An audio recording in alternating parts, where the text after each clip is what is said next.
గుంటూరు జిల్లా వడ్లమూడిలోని విజ్ఞాన్స్ వర్సిటీలో గూగుల్ సంస్థ ఏ ల్యాబ్ను ఏర్పాటు చేసింది.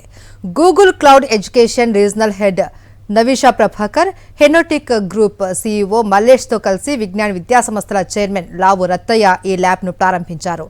ఆర్టిఫిషియల్ ఇంటెలిజెన్స్ అన్ని రంగాలను శాసిస్తోంది అన్నారు లావు రత్తయ్య. గూగుల్ వంటి ప్రతిష్టాత్మక సంస్థ ఏ ల్యాబ్ను తమ కాలేజీలో ఏర్పాటు చేయడం సంతోషంగా ఉంది అన్నారు.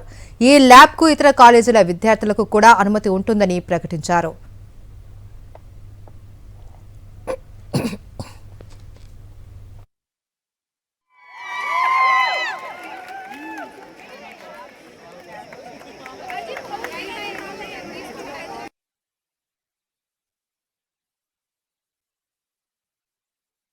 Google AI lab Google company వాళ్ళు ఇక్కడ ఎస్టాబ్లిష్ చేశారు. దానివల్ల ఫ్యూచర్లో చాలా ఉపయోగాలు ఉంటాయి. సో అది ఒకవైపు విద్యార్థులకి, మరోవైపు ఫ్యాకల్టీ మెంబర్స్కి, మరోవైపు ఈ ప్రాంత ప్రజలందరికీ ఉపయోగం. అది ముందు రోజుల్లో ఏఐ లేకపోతే, ఇప్పుడు సెల్ ఫోన్ లేకపోతే బతకలేనట్టుగానే ఏఐ లేకపోతే బతకలేని పరిస్థితి వస్తుంది.